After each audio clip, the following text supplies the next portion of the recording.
Oi,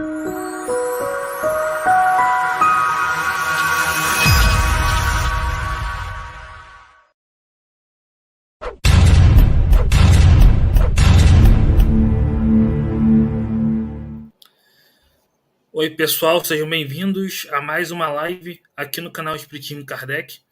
Hoje estou aqui com o Rafael do canal Mesa Girante. A gente vai falar um pouco sobre a questão de obras, né, que fazem previsões, né, tal. Então, Rafael, é um prazer tê-lo aqui. Muito obrigado por aceitar o convite. Eric, eu que agradeço por mais uma vez poder participar aqui do Espiritismo em Kardec, essas oportunidades que nós temos de debater, de pensar a respeito de aspectos da obra de Allan Kardec. Sempre uma oportunidade que é bem-vinda. Eu, de antemão, já agradeço pela oportunidade, por esse tempo que a gente vai ter aqui para pensarmos juntos a respeito do tema proposto aqui para o nosso encontro. Excelente. Então, queria começar perguntando, né, o que a gente pode dizer, né, e também com base na obra de Kardec, sobre essas obras que trazem previsões, né, de datas futuras e apocalípticas, enfim. A gente tem se deparado cada vez mais com afirmações nesse sentido, né? Surpreendentemente ou não, e aí vai muito de uma noção que, de repente, os espíritas têm daquilo que Allan Kardec propôs. Porque se nós nos basearmos nos estudos de Allan Kardec, sim, nós temos muitos motivos para estarmos surpresos com o andamento das coisas, como elas vão. Eu me atrapalhei aqui um pouco, eu acho que está vazando áudio aqui. Está vazando áudio do ambiente? Som da rua? Tá, Não mas tá? tá baixinho, Tá baixinho, não dá baixinho? pra ouvir. Porque para mim Tá está baixinho. muito alto. E aí eu estou falando, mas estou com medo que esteja saindo aí para o público. É carro de rua, coisa de político, então, ó, música. Se não está vazando aí, então tá ótimo. Pois bem, eu falava, surpreendentemente ou não, porque tudo é uma questão de referência. Para quem está mais familiarizado com a obra de Allan Kardec, a gente observa que o movimento está indo por um caminho que realmente nos deixa um tanto quanto perplexos, porque é clara a intenção de criar um clima apocalíptico dentro de profecias que se cumprem. E aí aqui a gente volta sempre para uma coisa que eu vivo sempre martelando, que é esse aspecto religioso que domina. Então, a partir desse aspecto religioso que está estabelecido e se fortalece, faz todo sentido que se cria essa expectativa de um momento no qual todos irão, de alguma forma, passar por uma espécie de julgamento. Então, nós temos datas, nós temos acontecimentos que estão previstos para acontecer, porque, afinal de contas, as coisas caminham nesse sentido. E aí, dentro dessa perspectiva religiosa, como você comentou na abertura, a gente vê cada vez mais o surgimento, menção a datas que marcam o período. Claro, dentro da ideia religiosa, da transição planetária, como eu falava, que se encaixa nessa perspectiva, assim como a gente observou e observa nas religiões, a ideia do juízo final, do apocalipse. Então, um momento que marca as coisas que irão acontecer e tal. De repente, o movimento espírita ele vai por um caminho no qual a transição planetária, assim entendida dentro desse viés religioso, é meio que apresentada como uma espécie de marco, né? Cumprindo esse papel religioso, de um apocalipse, de uma profecia que se cumpre. Então, de alguma forma, todos nós temos que estar preparados para a transição planetária. E aí, nesse sentido, essas datas, né, essas previsões com datas específicas, que é algo muito grosseiro se nós, como eu dizia, estamos familiarizados com a obra de Allan Kardec. A obra de Allan Kardec nos mostra, os estudos de Allan Kardec nos apontam que essas previsões com datas, previsões circunstanciadas, elas são problemáticas, elas são um indício muito forte de que a gente não deve se fiar nesse tipo de afirmação. E aí Allan Kardec ele entra nesse detalhe a respeito das dificuldades e da necessidade nossa e o problema que seria para a humanidade, de repente, viver em função dessas datas previstas, circunstanciadas, com uma precisão de dias, de horas ou de anos, né, que é o mais frequente que a gente tem observado. As coisas ocorrerão no ano tal. Então, há uma série de afirmações nesse sentido, nos chamando a atenção para uma data ao qual todos temos que estar, de alguma forma, atentos, porque até a data tal, então todo mundo que está acompanhando, de alguma forma sente que a abordagem voltada para essa questão da data prevista, afirmada por médiums, por espíritos, como a gente observa nos dias de hoje, é uma coisa sempre colocada no sentido do cuidado, a hora está chegando, o tempo está acabando, faça o que você tem que fazer, porque é a transição planetária. Então, a coisa é sempre colocada nesse sentido, a fim de que a gente crie um senso de urgência, como se na prática isso fizesse alguma diferença, né? Exatamente, tem uma visão bastante que tem a ver com a religião mesmo de uma visão apocalíptica, né? O milenarismo, né? De acreditar numa data para um fim do mundo que depois vai vir outra coisa, né? Então tem muito a ver com essa visão de religião, né? Tem até recentemente teve a obra do Divaldo Franco que fala sobre essa essa questão, né? E faz também previsões e tal, mas no próprio livro dos médiuns, né? No capítulo das perguntas que se pode fazer aos espíritos, Kardec afirma os espíritos que, né, ele diz aqui, por que quando fazem pressentir um acontecimento, os espíritos sérios do ordinário não determinam a data? Então, e aí vai desenvolvendo toda a questão depois, eles não determinam, né, uma data. Eles podem pressentir acontecimentos, mas não determinam uma data, até porque isso pode influir no nosso livre-arbítrio, né, como você colocou, né. Mas então aqui no próprio livro dos médiuns diz que são espíritos levianos que fazem essas afirmações, né. Então eu queria perguntar como discernir quando é um espírito sério e quando é um espírito leviano que se comunica. Essa questão do discernimento a respeito das afirmações dos espíritos, ela se torna problemática porque nós não temos ambiente para que esse discernimento seja exercido.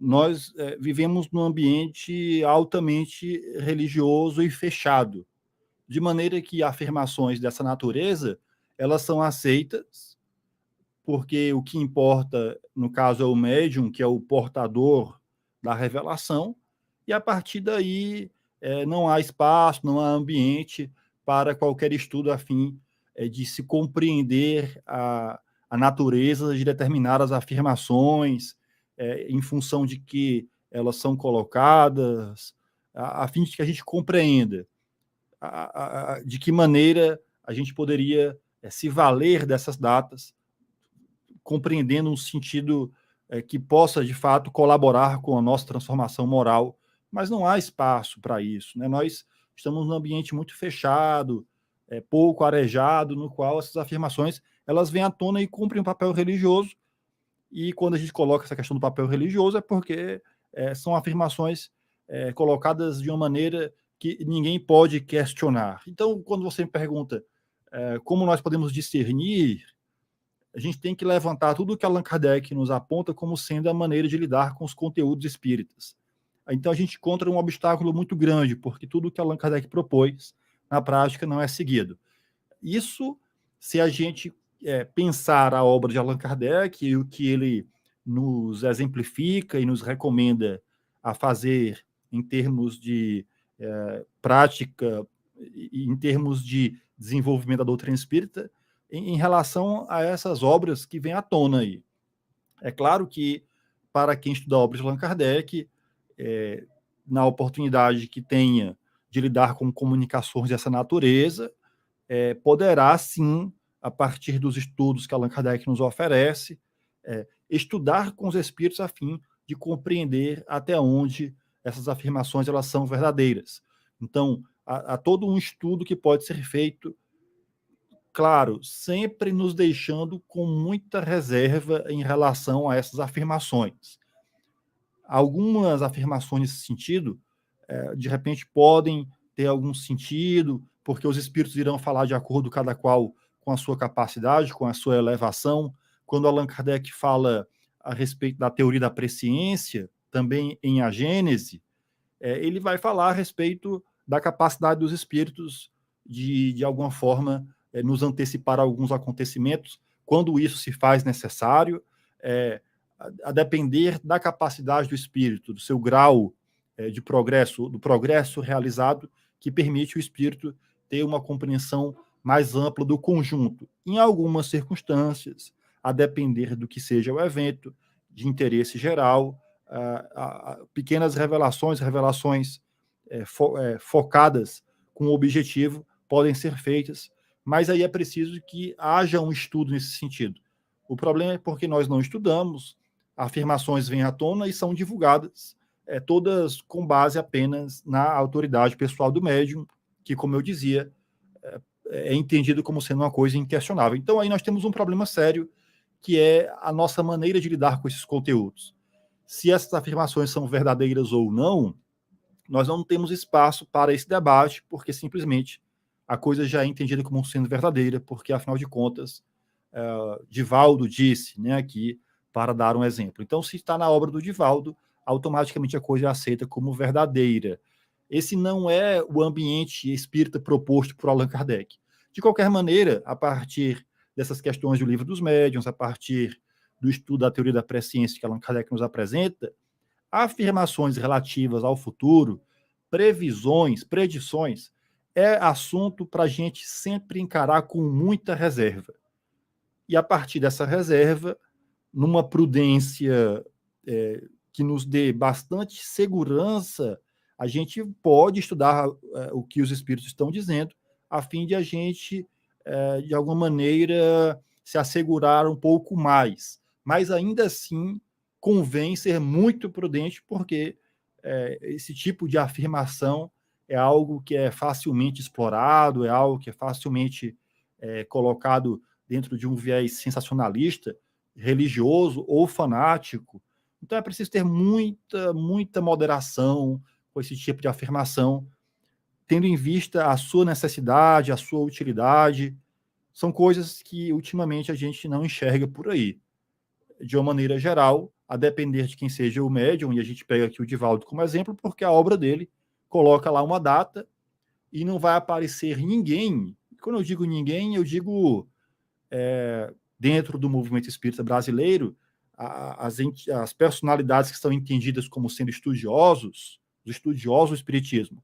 Não vai aparecer nenhum dito estudioso desses que, de alguma forma, também fazem parte dessa mentalidade, né, que comungam dessas mesmas ideias que colocam o Divaldo numa condição de serem questionados, de não ser questionado.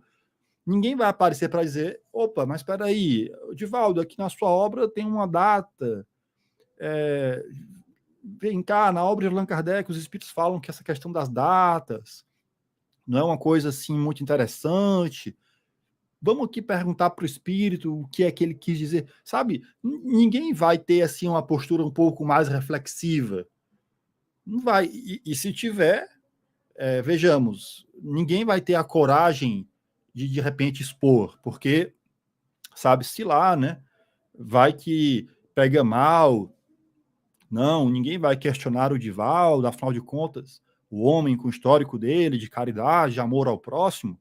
Então deixa. Então as coisas vão passando exatamente com base nessa postura de uma autoridade pessoal que não pode ser questionada.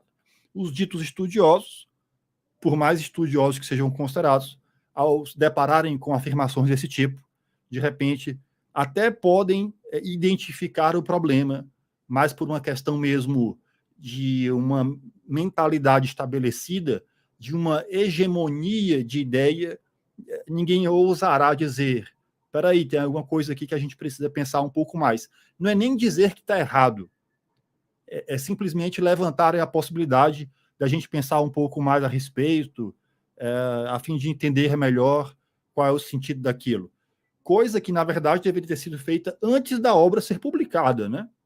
A rigor, esse cuidado, esse zelo, essa prudência, ou esse estudo a respeito das afirmações dos espíritos, é algo que deveria ter acontecido antes da obra ser publicada. Porque depois que a obra sai, a tendência é que aquela ideia ela só ganhe corpo.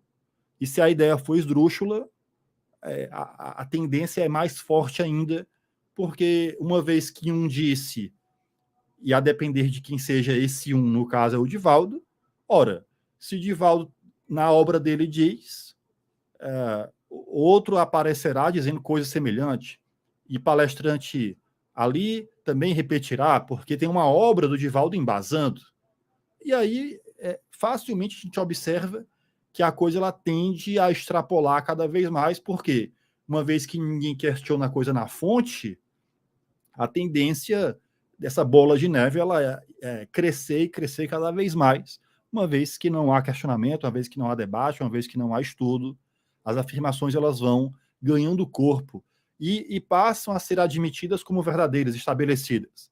E aí, como exemplo, eu faço até referência também a um vídeo que eu comentei no canal, um vídeo que eu comentei do canal do professor, eu não lembro o sobrenome dele, mas é professor Luiz alguma coisa, de mensagens espíritas. E lá ele faz todo um estudo baseado em afirmações dessa natureza. Data limite, previsão, ele coloca uma data inicial, um ano inicial da transição planetária, estabelece um período de 300 anos, então a data limite vai até certo ano, 50 anos, e aí tem toda uma mitologia criada em cima de datas que amarram eventos. E aí você, com um pouco mais de discernimento, naturalmente questiona, poxa, mas espera aí, e as afirmações da obra de Allan Kardec, por que é que ninguém leva isso em conta? Mas, de repente, a gente já observa esse movimento bem estabelecido de datas que, de alguma forma, amarram eventos, marcos na trajetória da humanidade, com datas bem definidas, de maneira que a gente enxerga no movimento espírita uma coisa muito semelhante com manifestações religiosas, místicas, de profecias, de previsões. Não há muita diferença, né? A gente acaba encontrando muita semelhança nessas posturas, exatamente pela falta de critério, pela falta de prudência, pela falta de controle daquilo que os espíritos dizem. O exemplo que eu estou dando aqui do vídeo desse professor Luiz, ele chega a ser, digamos, até de difícil compreensão, dada a quantidade de datas e períodos. Então, ele coloca se e também amarra a coisa. E aí, é claro, né? Quando você abre a porteira, a coisa tende a ganhar corpo. Então, já há margem ali para a intervenção de extraterrestre, porque a transição planetária e bombas atômicas que vão ou não ser usadas numa guerra mundial, e aí, se elas forem usadas, se não forem usadas, os ETs, os extraterrestres, civilizações extraterrestres, têm a permissão de Jesus, governador da Terra, para intervir na humanidade a fim de que a transição planetária continue.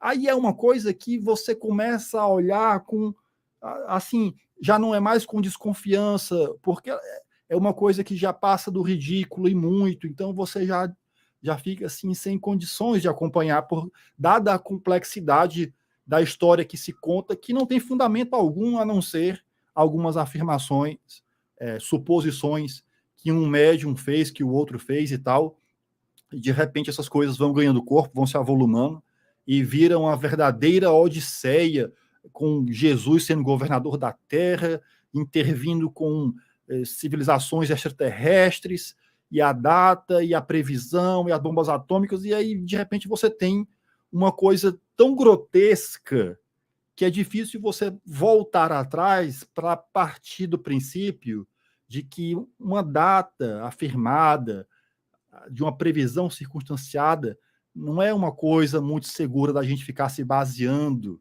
como a gente encontra na obra de Allan Kardec. Mas isso daí já é uma coisa que aconteceu há muito tempo. Eu digo, essa afirmação inicial da data. A coisa ela já está num nível que envolve extraterrestre, invadindo a Terra ou intervindo na Terra para que guerras nucleares não ocorram. Dada a loucura, né? Quando eu digo loucura no sentido da falta de noção e de bom senso, né? Essas ideias elas não têm limite exatamente em razão do misticismo que as caracterizam. Qualquer coisa que você imaginar, de repente pode entrar nesse balaio, porque quem é que vai dizer que não? Quem é que vai dizer que não vai ser assim? Afinal de contas, a coisa ela passa completamente para o domínio da fé, que não é a fé espírita, porque não há espaço para debate, não há espaço para estudo, não há espaço para a aplicação da obra de Allan Kardec. A gente realmente passa a falar de coisas que entram no domínio da fé, que é a fé religiosa, que é a fé cega, que não questiona, que não debate, que não pondera, que não tem prudência. Simplesmente ela se vale da autoridade pessoal de um ou de outro. No caso, Divaldo tem as afirmações dele lá, o Geraldo Lemos Neto é outro que diz um monte de coisa e as pessoas saem repetindo. Esse professor Luiz tem vários vídeos reforçando afirmações do Geraldo Lemos Neto, que ninguém sabe, a coisa fica, e vai exatamente por essa falta de noção. E a coisa vai ganhando corpo, chegando ao estágio que vai, e assim, ninguém sabe onde vai parar, né? Qual é o limite? Não existe limite para a imaginação. O ponto é esse. Não existe limite para a imaginação. Ora, se uma afirmação esdrúxula como essa, de que no período de 50 anos que marca a transição planetária, se não houver... Isso é claro. Qual é a base? Supostas afirmações de Chico Xavier. Ou seja, qualquer coisa pode sair desse lugar, né? Supostas afirmações de Chico Xavier. Se uma afirmação como essa, baseada em afirmações de Chico, levam em conta um período de 50 anos no qual, se não houver guerra nuclear, civilizações extraterrestres podem intervir, etc. Ora, se uma afirmação dessa é admitida como verdadeira, baseada nessa suposição, me diga qual é o limite. Nada pode... não existe limite, qualquer coisa pode ser dita, com base no mesmo fundamento. Não, Chico Xavier revelou para o médium Geraldo Lemos Neto, num sonho, seja lá qual for a natureza da afirmação, porque nem importa. Com base nisso, daí pode surgir qualquer coisa. Exatamente porque, se nós, num dado momento, quando eu digo nós, todos, né, que de repente temos a oportunidade de pensar, debater, discutir, lá atrás tivéssemos, vamos tomar cuidado com essas afirmações de data, mas não há, simplesmente, em cima, eu coloco aqui essas afirmações envolvendo extraterrestres e tal, porque elas fazem parte de toda uma história envolvendo a transição planetária, envolvendo o mundo de regeneração, e as datas acabam servindo como marcos temporais, como uma espécie de cronômetro que está correndo, e se a gente não prestar atenção, coisas irão acontecer e a gente tem que correr atrás a fim de que a gente garanta a nossa vaga na transição planetária, no mundo de regeneração. Enfim, toda a história é construída e, querendo ou não, essas afirmações de datas circunstanciadas, elas acabam servindo de base até para que esses raciocínios sejam construídos, como no caso do professor Luiz, que estabelece 300 anos, 1700 e pouco até 2000 e tanto, 2057, aí os períodos de 50 anos, 2019. Então, ele faz toda uma especulação com datas bem definidas que simplesmente contradizem, na forma mais simples, esses estudos de Allan Kardec que a gente está comentando aqui, no qual a gente é levado a observar com muita prudência essas afirmações relativas a datas circunstanciadas, que, nesse caso em particular, são mais problemáticas ainda, porque dependem de uma coisa que foi supostamente dita por Chico Xavier através de um outro médium que, sabe, torna tudo ainda muito mais complicado, muito mais grave. Se nós tivéssemos um mínimo de noção do que Allan Kardec nos propôs, esse tipo de coisa teria sido, digamos, o contraponto para esse tipo de coisa teria se dado bem já no seu início, mas simplesmente não acontece. Cada um vai dizendo as coisas que quer dizer, e aí essas coisas vão ganhando corpo, vão ganhando adeptos, vão ganhando reforço a partir.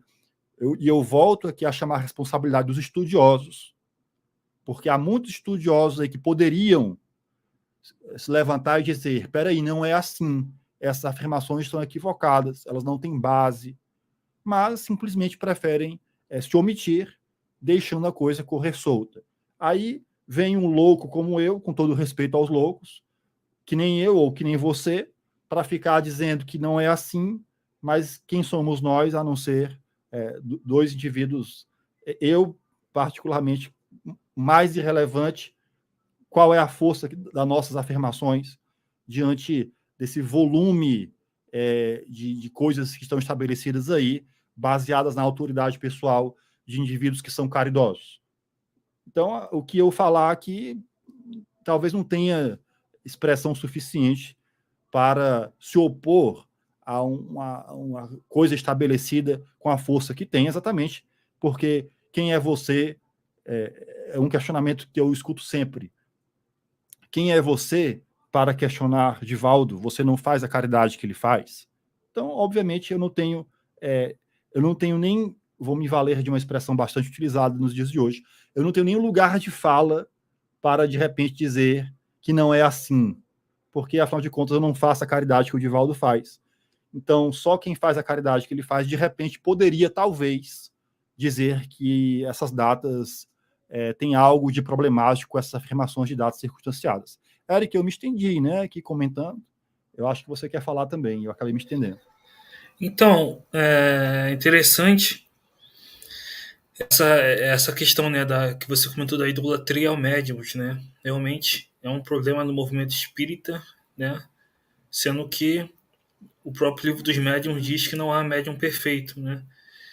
Enfim, o mercado de livros espíritas, ele quer vender, né? E o sensacionalismo vende, né? Então não há nenhum tipo de análise realmente desses livros sobre a ótica da escala espírita, né? Ou de um controle racional. É simplesmente para vender com base no sensacionalismo, e porque o médium que escreveu é caridoso, né? Então, se é caridoso, como você falou, não pode criticar, né? O que não tem sentido, porque o fato de ser um médium ser uma boa pessoa não implica que tudo que ele recebe é perfeito, né? Não tem uma implicação uma coisa na outra. E eu queria só comentar como é interessante como essas datas vão mudando, né? Por exemplo, eu criei o canal no final de 2018 e eu já tinha comentado sobre a data limite, que era 2019, né? Tinha todo um discurso que a partir de 2019 o mundo ia mudar, ia vir tecnologia, ia acontecer um monte de coisa, né? E, enfim, aí veio tudo que veio depois, né? 2020, com o vírus, né? Então, aí mudou, agora estou falando de 2050, né? Então, cada vez aparecem datas novas, né? Como se falava que o ano 2000 também ia acontecer alguma coisa, sempre teve isso, né? Na própria revista Espírita, Kardec fala de uma previsão que teve na época dele também, e sempre vai sendo novas datas, né? Interessante É isso. 1911, né? Isso, O isso. artigo O Fim do Mundo em 1911. Isso, Não é então é esse? interessante. Como Kardec falava lá, também disso já existia, né? E continua existindo, e é sempre uma nova data que alguma coisa extraordinária vai acontecer, de bom ou de ruim, enfim.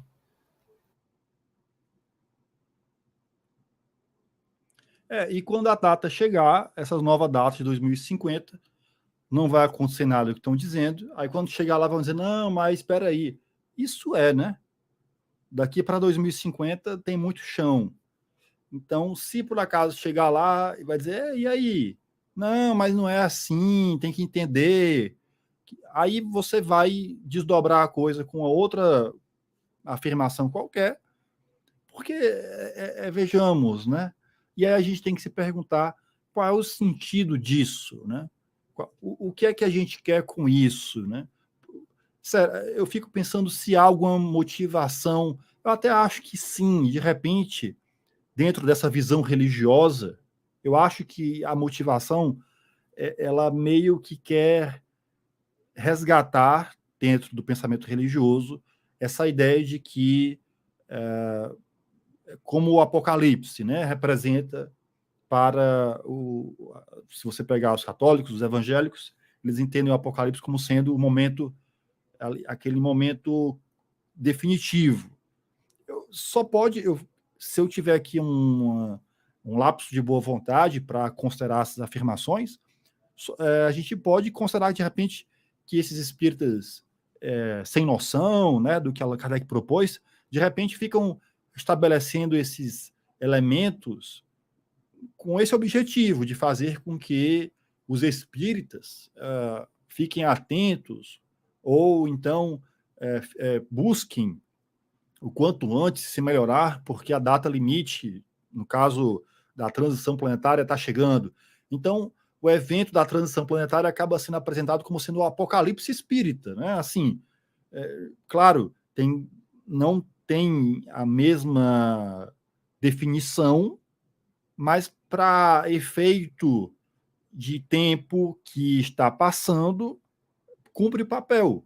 Então, a gente tem que fazer o que for necessário, porque a transição planetária, o mundo de regeneração está chegando, e aí, dentro dessa perspectiva, que eu estou querendo aqui pintar dentro de uma expressão de boa vontade, né, de uma boa intenção. Eles estão querendo colocar a coisa dessa forma aqui, dando uma colher de chá.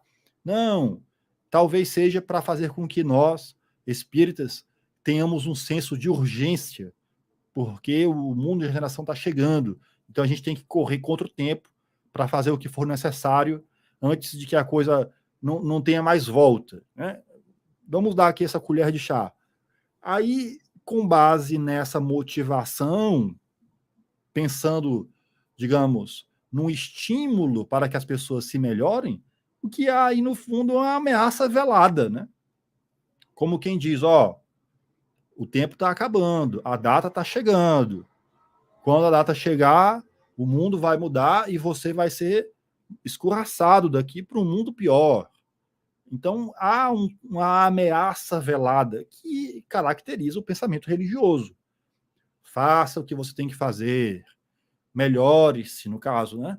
Melhore-se, faça o bem, faça a caridade, porque o tempo está acabando. O tempo está acabando.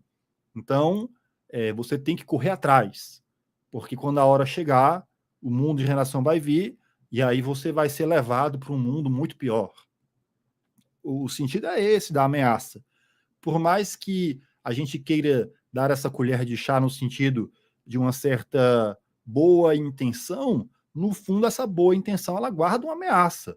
Como quem diz, melhore-se, faça o bem, faça a caridade, porque senão você vai para um mundo pior do que a Terra, já que a Terra será um mundo de regeneração. Então, dentro desse sentido da ameaça velada, essas datas impostas dessa forma, né, previstas, elas acabam servindo como marcos grosseiros para que a gente, ai meu Deus, o tempo está acabando. Como eu comentei no início, como se adiantasse alguma coisa, né? Como se servisse, como se essas datas realmente alguém, eu fico me questionando se realmente alguém pensa em se melhorar em razão de uma data que está chegando. Eu, sinceramente, eu tenho minhas dúvidas se isso, de alguma forma, tem um papel efetivo na reflexão no dia a dia da pessoa. Eu fico na dúvida, mas não duvido do grau de fanatismo das pessoas. De repente, alguém esteja vivendo a sua vida pensando, não, eu tenho que fazer isso porque a data limite está chegando. Da mesma forma que a gente vê os evangélicos assumindo determinados comportamentos, porque, afinal de contas, o Cristo está voltando. Né? A gente vê isso. Ah, não, o Cristo está voltando. Prepare-se, o Cristo está voltando. Então, a gente assume certos comportamentos com medo do que vai acontecer se a gente não fizer isso. Né? Então, comporte-se dessa forma, porque se você não se comportar assim, Jesus está voltando. E aí os espíritos traduzem isso como comporte-se como você deve se comportar, porque a transição planetária vai acontecer. E se você não estiver preparado, você vai para um mundo pior. Então, o discurso religioso é exatamente esse: é da ameaça. E aí a reflexão que a gente tem que fazer é essa: a ameaça, o medo, é, digamos, um motivo que realmente faz com que as pessoas se melhorem. A mudança verdadeira do indivíduo na busca para ser melhor verdadeiramente, ela é possível baseando-se no medo de algo que irá nos acontecer? A filosofia nos mostra que não é bem por aí, né? Quando você age de determinada maneira com medo das consequências, você está agindo mesmo por egoísmo, porque você não está pensando no outro, está pensando em si. Não quero que nada de ruim me aconteça, então eu vou fazer o que é certo. Eu não vou fazer o que é certo porque é certo. Eu vou fazer o que é certo com medo de coisas ruins acontecerem comigo. Que no viés religioso você vai entender como sendo o inferno, a partir do juízo final. De repente, a partir desse viés religioso do espiritismo, é o entendimento de que você vai para um mundo pior. Então, eu vou fazer o que é certo, não porque é certo, mas porque eu estou com medo de ir para um mundo pior. Da mesma forma, sem pensar nessa questão da transição planetária, é o discurso que também coloca-se em relação ao umbral, que cumpre esse papel. Faça o que é certo, porque senão você vai para o umbral, que é a mesma ideia do inferno. Claro, a gente entende que são circunstâncias temporárias, que você não fica lá para sempre, mas na prática ninguém quer passar por essas coisas da forma como elas são pintadas. Então, por mais que a ida para esses mundos inferiores também seja temporária, o importante é que você tenha medo de ir para lá. Porque o que é que se quer? Espera-se que com esse medo você esteja motivado o suficiente para ser uma pessoa boa. Mas aí você não será uma pessoa boa por uma questão de dever. Você está sendo uma pessoa boa com medo do que vai acontecer com você. Se a gente pegar o Kant vai dizer isso daí não tem nada de... Isso aí é egoísmo. Você tá trocando a coisa, você está fazendo ali uma barganha. Ó, eu estou fazendo bem porque eu quero garantir o meu lugar. Só que o lugar não é o paraíso, é o mundo de regeneração. Mas a ideia é a mesma. Não, exatamente, né? É interessante o que você estava falando e realmente é semelhante ao pensamento religioso, né? Eu eu conheci mais de perto a religião evangélica e falava lá do arrebatamento, né? Que a pessoa poderia ser arrebatada a qualquer hora e quem ficasse ia sofrer aqui. Então tinha esse medo, aí a pessoa tinha que se corrigir o tempo todo para não acontecer isso, né? Claro que o espiritismo não tem nada contra a religião, né? Ele é até o maior auxiliar da religião. A religião é positiva, mas nesse sentido realmente tem relação desse pensamento do meio punitivo com algumas descrições da religião, né? E como você disse, né, o não fazer o bem pelo medo, né? Ou por alguma recompensa, porque aí não há o desinteresse, né? Aí você está, como Kant falava, tem que ter o desinteresse. Então aí você está fazendo bem interessado para receber alguma coisa ou para se livrar de algum mal, né? Do inferno, do umbral, do purgatório, enfim. E aí isso não é a caridade, né? É bem pontuado. E eu queria perguntar, você conhece mais alguma obra recente ou algum autor recente que tenha essas características, além dos que você já citou?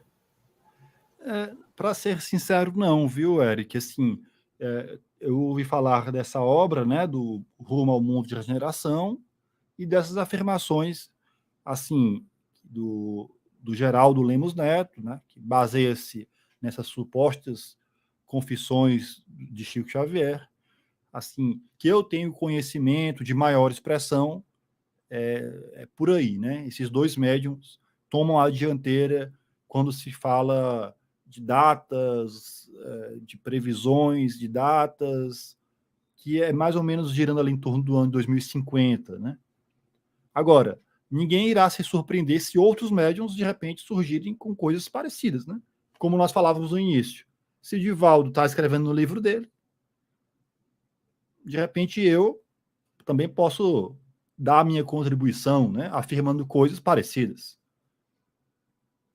Desde que eu não contradiga o que o Divaldo disse, pode ser até que a minha obra também seja aceita, sabe-se lá, né? Então, de repente, o importante é não contradizer, porque como não haverá ninguém tão caridoso quanto o Divaldo, porque para se criticar dizem que você tem que fazer tanta caridade quanto ele, porque afinal de contas, quem é você para criticar Divaldo ou para dizer que Divaldo está errado, né? Como se a questão fosse essa. Então, como não aparecerá ninguém que faz tanta caridade quanto ele, ninguém irá escrever algo ou se posicionar de forma diferente. No mínimo, você vai ali, no máximo, na verdade, você vai dizer coisas parecidas. Então, não surpreenderá ninguém outras obras surgirem no mesmo sentido. E aí uma pessoa mais avisada vai dizer, olha, se outras obras estão dizendo a mesma coisa, então nós temos aí a confirmação pelo controle universal do ensino dos espíritos, né? Vários espíritos dizem a mesma coisa. Assim é bom. Todo mundo repetindo a coisa que um disse não é nada de controle, né? E outra, como nós já tivemos a oportunidade de comentar várias vezes, não é porque está todo mundo dizendo uma coisa que ela é automaticamente verdadeira. Um absurdo pode ser repetido em vários lugares ao mesmo tempo. Como Allan Kardec teve a oportunidade de observar. Muitos espíritos em vários lugares se comunicavam dizendo que estavam no inferno. Né? Eu estou sofrendo, estou no inferno, a partir da percepção do espírito. E nem por isso aquela afirmação é verdadeira. Não, mas vários espíritos disseram que estavam sofrendo no inferno. Bom, mas eles disseram com base na percepção deles, no limite do conhecimento deles, e é uma informação falsa. Então não basta todos os médiums, ou vários médiums, afirmarem uma coisa para que ela seja verdadeira. Que no caso em particular, o que a gente vai encontrar é um eco. Um disse, essa afirmação ela ganha corpo, e os outros vão simplesmente reproduzir, incorporando ainda mais, agregando mais coisas insensatas. Por quê? Porque se um disse, eu posso dizer a mesma coisa agregando só um pouquinho. O outro vai agregar mais um pouquinho e assim, de repente, a gente vai, como já estamos observando, afirmações envolvendo civilizações extraterrestres, bombas nucleares e não sei o que. Daqui a pouco a gente vai estar ouvindo falar de reptiliano, e em qualquer outro absurdo que se queira dizer, porque não vai ter limite algum, né? Não há limite, na prática não há limite. A gente está diante de um movimento espírita sem limite. Sem limite. Isso é muito grave, isso é muito sério. Hoje, a depender de quem seja o indivíduo e da autoridade pessoal que ele esteja investido, ele pode dizer coisas e, a depender do que ele diga, com muita facilidade, isso vai ser aceito, isso vai ser repetido, isso vai ser propagado. E eu volto aqui a chamar a responsabilidade dos estudiosos. E aí há muitos. Estudiosos não faltam. Estudiosos tem tudo que é lugar. Falam não sei quantos idiomas, quando vai se apresentar currículo de não sei o quê, mas diante de certas afirmações que poderiam, obviamente poderiam ali, não é nem, como eu disse, dizer que está errado, mas simplesmente levantar o debate, se omitem, preferem, de repente, ali, fazer parte, porque a impressão que eu tenho é assim, mais vale todo mundo se beneficiar dessa onda do que a gente ficar debatendo em benefício da doutrina espírita. Não importa se a ideia é esdrúxula.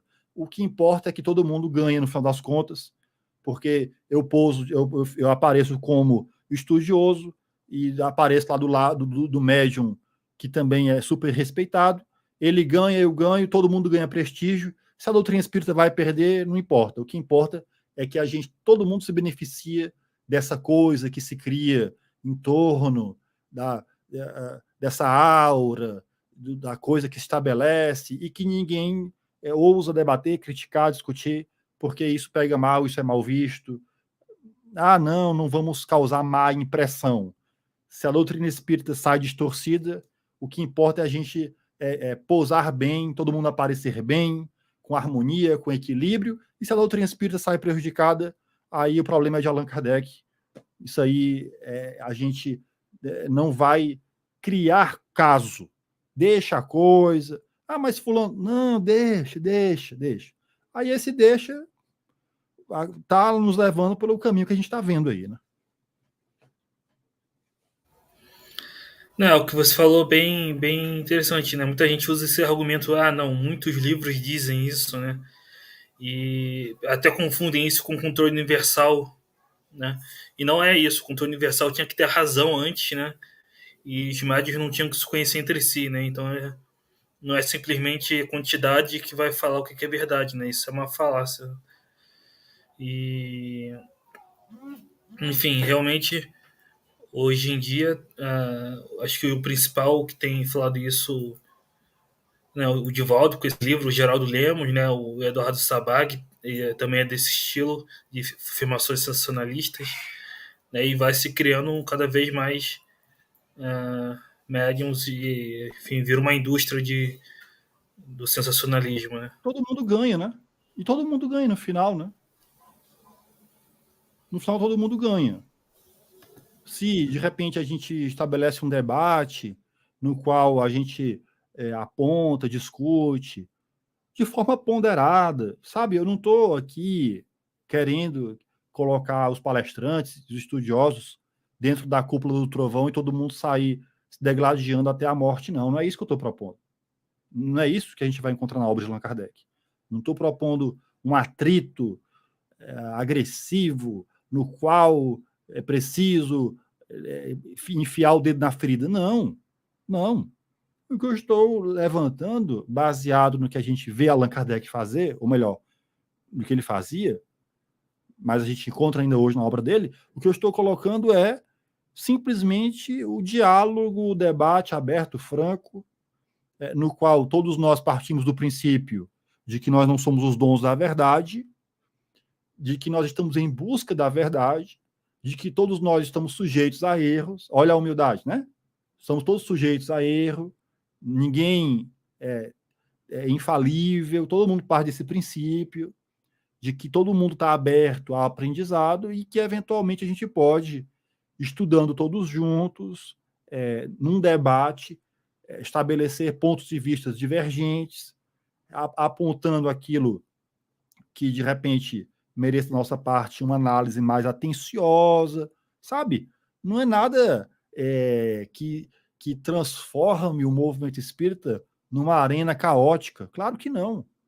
Agora, basta a gente se basear para que a gente tenha uma ideia de como deveria ser, basta a gente se basear, claro, guardadas as devidas proporções, de como a coisa acontece no meio acadêmico, né? O debate, discussão, a análise, mais nesse sentido do que no sentido religioso, no qual a gente encontra uma figura de autoridade se valendo dessa sua autoridade moral para repassar afirmações que acabam sendo admitidas porque são inquestionáveis. Se a gente se distancia disso e se aproxima mais do que Allan Kardec propôs, e quando eu digo do que Allan Kardec propôs, é porque é o que a gente vai encontrar ele fazer. Na Revista Espírita, Allan Kardec vai lá dizendo, olha, no jornal tal saiu um artigo que diz tal coisa, não é bem por aí não. Tranquilo. E ninguém sabe. Ai, meu Deus, eu até coloquei um vídeo recente, Kardec sem caridade. olha lá, Allan Kardec faltando com a caridade, não existe isso, é o debate das ideias, é o estudo. Então, Allan Kardec vai lá na Revista Espírita, refutação, no artigo tal, do fulano de tal, dá o nome, ele diz isso, isso e isso. Não é bem assim, a doutrina espírita. E aí ele vai lá e contrapõe a ideia. O leitor que se deparou com a primeira afirmação lá do citado, depois vai pegar a Revista Espírita e vai dizer, poxa, mas olha aqui o que Allan Kardec está dizendo. E aí o leitor, se valendo de um discernimento, estuda, pondera, lida com as opiniões divergentes. E ao fazer isso, não cai o braço, a pessoa não fica cega, não fica, sabe? Dá para fazer. Você lida com opiniões divergentes, você pensa a respeito, você cria o seu juízo em cima daquilo. Mas você tem referência. Então a gente vê Allan Kardec fazer isso e ninguém aprendeu a fazer isso com ele. Então o que eu estou colocando aqui não é pega os estudiosos, os palestrantes aí, que falam vários idiomas, que tem vários livros. Ai, meu Deus, currículo, vasto currículo. Não estou propondo colocar todo mundo dentro de uma arena, de cada qual virar um gladiador e partir para a agressão. Não é isso, não. É simplesmente o estudo. Vai lá, pontua. Ó, isso daqui não é assim, deveria. Será que é assim mesmo? Questiona qual é a fundamentação, como a gente vê Allan Kardec fazer na revista. O que é que nos custa seguir o exemplo de Allan Kardec? O que é que nos custa? Por que é que nós não seguimos o exemplo de Allan Kardec? Promovendo o debate como ele promovia. Por que é que nós não fazemos isso? Em relação às obras do Divaldo, em relação às afirmações ou obras do Geraldo Lemos Neto, afirmações de palestrantes como Haroldo Dutra, e qualquer outro, porque ninguém está isento de errar, está todo mundo aprendendo. Né? Essa é a perspectiva. Então, qual é o mistério, qual é a dificuldade, o que é que nos prende, que coisa é essa que nós estamos imersos, no qual a gente não pode, de repente, questionar, como Allan Kardec questionava, a gente vai encontrar as refutações, e Allan Kardec, muito civilizadamente, pontua, mostra, demonstra, olha, está errado por isso, por isso, por isso, e acabou. E aí a coisa vai, porque a gente lida com opiniões divergentes, com pontos de vista diferentes, cada qual com a sua fundamentação, e assim todo mundo ganha a partir, ou melhor, assim a doutrina espírita ganha a partir das divergências entre nós. Todo mundo ganha, que eu digo, enquanto espíritas que têm valor pela doutrina espírita, que valorizam a doutrina espírita, porque quem ganha é ela, no final das contas, pelo estudo, pelo debate, pela reflexão. Quando a gente coloca a coisa engessada como é, a gente está sujeito a, de repente, uma afirmação esdrúxula, como as que a gente vê relativas às datas, serem colocadas, serem passadas para adiante, ganhando corpo e seguindo, e a ela se somando outras opiniões esdrúxulas que, no final das contas, convertem a doutrina espírita num caldo de misticismo que não diferencia da doutrina espírita de nada, a não ser os elementos decorativos, isso ou aquilo, mas no final das contas a coisa ela acaba chegando no mesmo lugar, que é esse misticismo confuso, que no final das contas exige que você acredite. Não, você tem que acreditar. Não, mas é assim mesmo. Vai ter 50 anos, até 2057. Aí a data limite 2019, 50 anos, como no vídeo lá do rapaz, do professor Luiz. E aí, 50 anos, bomba atômica. Se não tiver guerra nuclear, então Jesus interviu com as civilizações extraterrestres. Aí você diz, é mesmo, é. Não, mas eu não sei. Não, você tem que, é assim, tem que aceitar. Só te resta aceitar. Você tem que aceitar. Não, acabou. Diante dessas afirmações esdrúxulas, o que é que resta ao indivíduo é aceitar. Ele tem que se livrar da capacidade dele de pensar e de questionar para dizer, poxa, é isso mesmo. Só pode ser isso. Porque é uma coisa tão mirabolante que não há espaço para o questionamento. Então, só te resta aceitar. Baixar a cabeça e dizer amém, porque não há margem para o estudo, uma vez que já se parte da premissa errada. Já se parte da premissa errada. Então a coisa ela ganha um corpo, vira uma coisa tão esdrúxula que ou você aceita ou não aceita. porque o espaço para o estudo não existe. Ora, quando você trabalha a coisa dessa forma absoluta, de aceitar ou não aceitar, a gente está lidando exatamente com a fé cega como ela sempre foi. Fé cega. Aceita ou não aceita? Acredita ou não acredita? Aí a gente não lembra que a fé espírita é a fé raciocinada. Essa questão do acreditar, ela depende do estudo. Não existe estudo. É assim. O médium disse, o Chico disse para o médium, aceita ou não aceita? E aí cada um vai aceitando aqui e acolá, e a gente vai encontrando verdadeiras, como é que eu posso dizer, verdadeiros feudos místicos. Um mais para não sei o que da transição planetária, o outro lá para não sei o que quântica. E aí o espiritismo vai se pulverizando em núcleos de misticismo, cada qual com seu senhor feudal. Vai ter um núcleo do Divaldo, com as coisas que o Divaldo diz. Vai ter o núcleo do Geraldo Lemos Neto, com as coisas que o Geraldo Lemos Neto diz. E aí vai ter o outro lá, vamos pegar o Haroldo Dutra aqui como exemplo, que não é médium, mas também não importa. Basta ser considerado estudioso. Aí ele diz lá as coisas que ele quiser dizer. No dia que ele quiser dizer uma coisa bem esdrúxula, vai ter um monte de gente que vai aceitar, porque afinal de contas é o Haroldo Dutra. E aí vai também ter o núcleo dos Haroldo do feudo do Haroldo Dutra.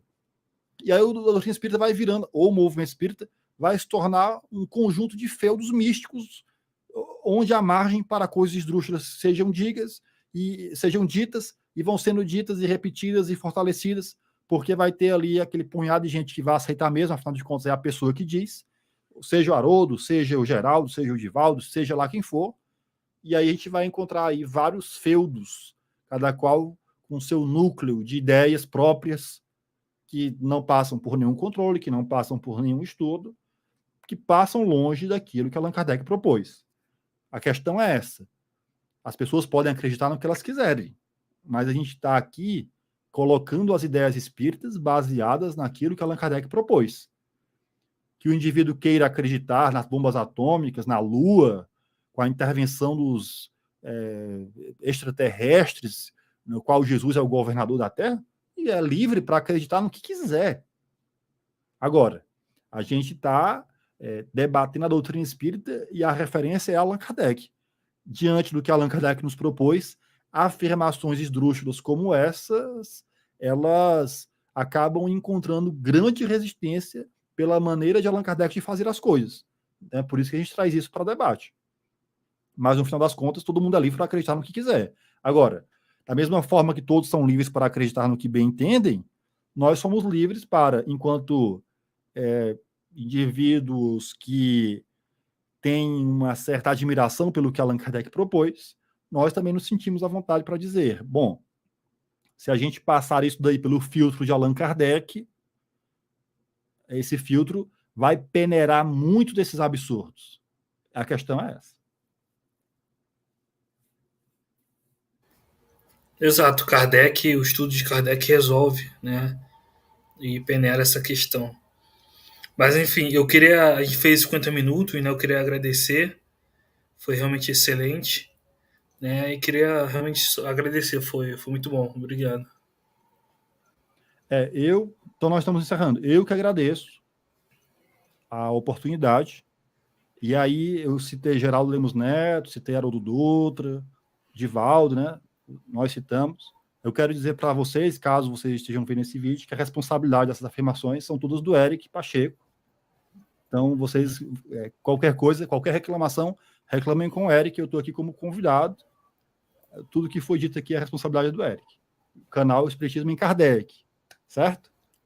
Haroldo Dutra, o Geraldo Lemos Neto, Divaldo, procurem o Eric, mas assim, brincadeiras à parte, a gente não jamais, e é um cuidado que a gente tem que ter sempre, de não voltar a crítica para a pessoa, enquanto indivíduo.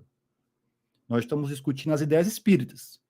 Se o Haroldo Dutra falasse de outras ideias, de repente, eu jamais citaria Haroldo Dutra, porque, agora, quando ele fala de espiritismo, ou Allan Kardec, de repente a gente cria um ponto de interseção no qual a gente traz ele para o debate. E, eventualmente, esse debate a gente vai dizer, está errado nisso ou naquilo. da mesma forma o Geraldo Lemos Neto, da mesma forma o Divaldo Franco, porque como nós falávamos, nós partimos do princípio de que todos nós estamos estudando e todos nós temos muito que aprender uns com os outros, e de que ninguém é infalível, que todo mundo está sujeito a erros. Todo mundo está sujeito a erros. Agora, a gente tem que partir do princípio de que esses erros eles não podem ser admitidos como coisas verdadeiras, porque uma vez que isso ocorra, quem sai no prejuízo é a doutrina espírita. E aí a gente sempre se lembra do cuidado de Allan Kardec com a doutrina espírita. Como admiradores, seguidores kardecistas, né, para se valer dessa expressão que é sempre alvo de controvérsia, mas quando a gente se refere a esse termo, kardecista, eu pego muito, e aí eu não sei o quanto você concorda comigo, Eric, mas eu sempre me valho muito desse termo para me referir à maneira de Allan Kardec de fazer as coisas. Porque, como eu sempre digo, com Allan Kardec a gente não aprende apenas espiritismo, a gente aprende a fazer espiritismo. E o kardecismo está aí, na maneira de fazer o espiritismo, no método, na forma de trabalhar, na forma de discernir e de lidar com esses conteúdos. Então, quando eu falo kardecista, eu estou me referindo a uma maneira de fazer as coisas. Eu estou me referindo especialmente ao exemplo de Allan Kardec na forma como ele desenvolve esses conteúdos, que ele desenvolve, exemplifica, a fim de que ele seja seguido, como quem diz, olha, eu faço assim, me parece que a minha forma de fazer está dando bons resultados, e eu recomendo, a partir das minhas experiências, que a coisa seja feita dessa forma. Portanto, os kardecistas são aqueles que se identificam com essa forma de fazer as coisas e põem em prática, né? Então, quando eu falo kardecista, é mais ou menos nesse sentido. Eu não sei se você concorda inteiramente comigo, mas, como eu dizia, a nós, kardecistas, de repente, certas afirmações a gente traz para debate justamente baseando-se na forma de Allan Kardec de fazer as coisas. Perfeito, eu concordo plenamente. Esse termo kardecista é bom para distinguir esse modo de analisar as questões, e eu acho bom utilizar. Mas, enfim, então queria te agradecer mais uma vez, foi excelente. Para quem está assistindo, curta, compartilhe, se inscreva, né? E nos vemos no próximo vídeo, numa próxima live. Então, até a próxima. Valeu, tchau.